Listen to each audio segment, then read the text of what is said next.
Hi, I'm Sara Mackell, and this is my behavior change video for psychosocial aspects of illness and disability. Behavior that I want to modify is my sleeping habits, which has suffered greatly since I started at school. As a adult right now, I should be getting 8 hours of sleep a night, whereas I'm getting now 4 to 6, and it is significantly affecting me in a lot of different ways. My stress level is getting higher. I find it really difficult to get up in the morning where I could be going out and doing things, working out before class. I find myself having a really hard time getting out of bed, taking a really long time to go to sleep, a lot of different distractions that makes it hard to just settle in and go to bed. The worst part about it is that I'm so stubborn that I feel like it'd be really difficult to just remove my phone from my bed and remove all distractions. Um, I'm, along with the stubbornness, always wanting to see what it is that's going on. One thing that definitely doesn't help that is having 7 roommates, and they're very active and they can stay up late and they'll be in the living room and I'll want to see what it is that they're doing. So I'd say that this behavior is new. It wasn't a problem that I necessarily had before college. I think it's amplified throughout college as my living arrangements have changed from having 1 roommate to having 3 roommates to now living in a house with 7 roommates. Um, I think that it's a product of my extremely extroverted behavior. So if I'm not down in the living room with them or staying up super late just chatting, I'm just on my phone and catching up with everyone, maybe talking to friends from home. So my goals for changing this behavior and having it squared away as much as I can by the end of April would be to sleep from 11 to 7 every night, a good 8 hours, getting up early enough then at that point to be able to maybe work out and do other things to start my day rather than dragging out of bed, which is what I do now on so little amount of sleep. My goals also include things not directly related to that. So maybe if I sleep more, I can lower my coffee intake, which will make me less of that caffeine jump and then that drop at 2 a.m. or 2 p.m. I hope that it'll help with my stress levels and that hopefully it lasts. So let's see how this goes. So my goal is to consistently get 8 hours of sleep, and as part of my action plan, I think data collection will be a good way to keep myself accountable for the amount of sleep that I'm getting. So I'll start the process really routine and structured, which is definitely an aspect of my personality when it comes to school and work and day-to-day life. So I want to implement that character aspect into my action plan for starting to sleep at 10:45. So after showering and wearing PJs, I will use a YouTube relaxation breathing exercise to get me relaxed.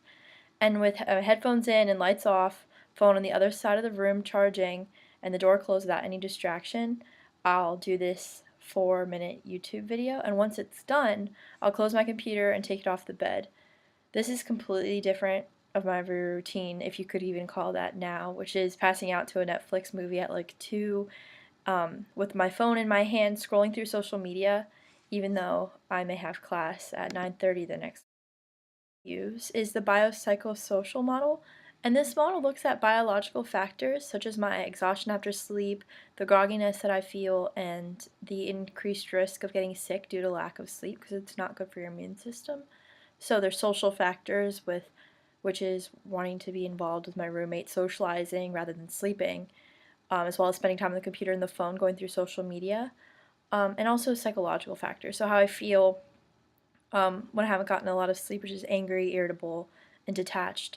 So I chose this model because it considers the interactions between all factors, including the 6 dimensions of health and wellness, which include emotional, intellectual, spiritual, occupational, social, and physical. So I need to change a bunch of those different factors about my whole person in order to reach my goal. Today is March 21st, And so far, I've reached a lot of my goals, despite one big obstacle. I just got back from Appalachia, and during Appalachia, it was hard to make sure I got enough sleep. I had a really big group around me, and I didn't always find it easy. I really wanted to be big on the action and like really socialize with everyone, and as a result, and not wanting to miss everything, it was really hard for me to go to bed. So I just reminded myself at night that we had to get up at 7 every morning, and then I wanted to make the days valuable without me being groggy. So I was able to get up early, no problem, if I got to bed at 11, and I even got to go on a run some mornings with the girls in my group. And all this was just because I made a point to be in my sleeping bag at 11. So I kept track of my sleep in a journal, tracking what time I went to bed and what time I woke up. I know that now that I'm home, um, even though I don't want to miss what my roommates are doing, I can remember, what it was like on Apex, that it's okay, and remember that it's not a big deal, that I'm not in on all of the action. Another hard part so far has been getting all my homework done before 10:45 so that I can start my sleep routine.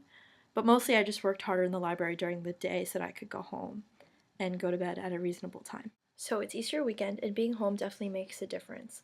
So this is a spot that I used to have no problem sleeping on schedule, but I'm still logging my hours. I also included writing down my worries and things I'm thinking about before bed, so writing them down has really helped.